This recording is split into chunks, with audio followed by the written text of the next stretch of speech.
Hello YouTube, welcome back. My name's Ian and this is my garage. Today we're going to take a look at the Jeep. There's not a lot of information on lifting the old WK Jeeps online, sort of the bastard of the Grand Cherokee line. So I'm just going to tell you what I did to it. Hopefully it'll help somebody else who's looking to do the same thing. So what we have here is a 2005 Jeep Grand Cherokee Limited. Fully loaded, only has about 50,000 miles on it.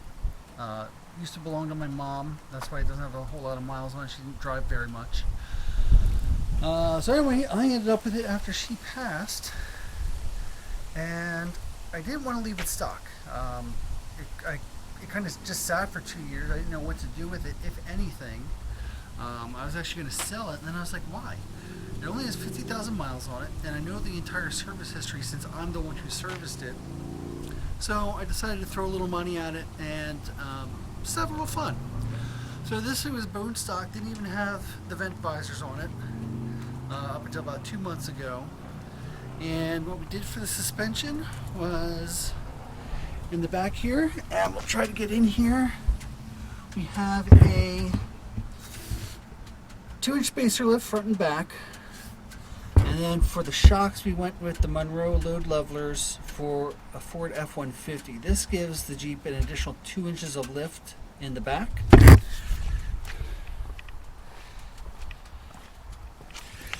And in the front, did the same thing. We did 2-inch spacer. We also did the Monroe 5100 adjustable ride height struts. That gave it the additional 2 inches of lift I was looking for in the front. And to correct the ball joint angle, I have Rocky Road off-road upper control arms. And then for the tires, we have Cooper Discoverer SST Pros, or STT Pros, I'm sorry. The tire size is a 285 70 R17. It's a 33-inch tire. And I'm not running spacers. I went with different wheels that had different offset. And this way I don't have to run spacers. But as you can see, it does push the tires out past the body line, which I like the look of it. It's a nice aggressive look. It will not pass PA inspection though. I also had to do the pinch weld mod. I had to hammer that flat, and you can see here I'd still do rub a little bit on both sides. So eventually I'm going to cut this out, recess it, and box it back in. What else do we have here? And the other thing I get a lot of questions about is the Snorkel. So the Snorkel is actually for an Isuzu D-Max truck, not even sold in the US. You can get it on eBay pretty cheap. And it's almost like it was designed for this car. It fits the fender line very well.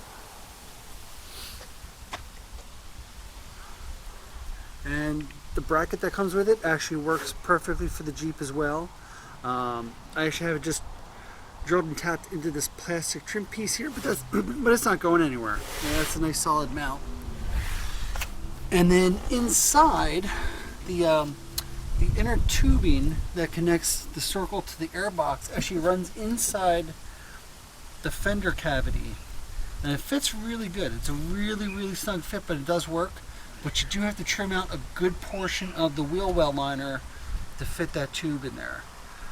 Eventually I'll just get a piece of sheet rubber, cut it to fit, rivet it on, and cover that up, but for now that's good enough.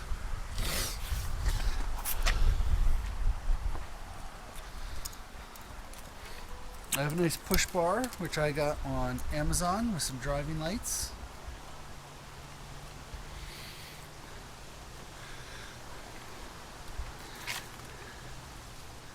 I have the Taillight Guards. As you can see, I do have it set up for kayaking. It has a half rack on top. That's the only half rack I was able to find on Amazon. It was like 150 bucks. It wasn't too bad. And then these clamps here, that's to hold my paddle.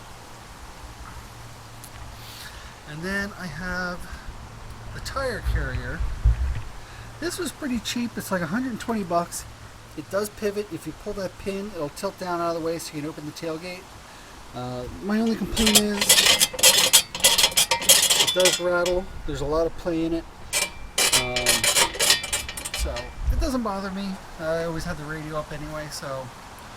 But maybe next spring, next summer, I'm going to build a tire carrier for this. We'll cut through the bumper, do something that mounts to the chassis, and do something a lot better than that. I want to design and build my own swing-away tire carrier.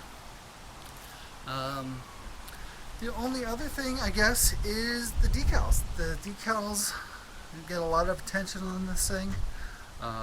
Everybody cracks up about it. I've seen people take pictures of it in traffic. Again, Amazon, like $30 for the decals, and it was the best $30 I've spent in a while, just because it gets so many laughs. Really seems to entertain people. So anyway, that's just a quick overview of the Jeep. We will be doing other projects on this. I think I mentioned it in the last video, the power steering pump is toast on this, so we'll be replacing that in the next week or so. And then we'll have some other projects in store as well. I may do a set of projector retrofit headlights for this, just like I did for the truck over there. So I'll probably do something for this. Maybe do a hood at some point. I am going to be rhino lining the roof pretty soon. I have some different roof rails coming from Rocky Road Outfitters. These plastic ones I don't have a lot of faith in, and there is a lot of flex. So we're going to do new roof rails and new crossbars, and then remount everything on top. And then at the same time, we're going to rhino line the roof, just because with all that shit on the roof, there's no way you can really clean up and wash the roof and get all the dirt off. The paint's just going to get toasty on there, so we'll just take care of that right off the bat. So that's it for the Jeep. If you have any questions, about the lift or the Snorkel or any of the other accessories, feel free to leave a comment below. And please remember to like, subscribe, and share. And we'll see you again next week. Thank you.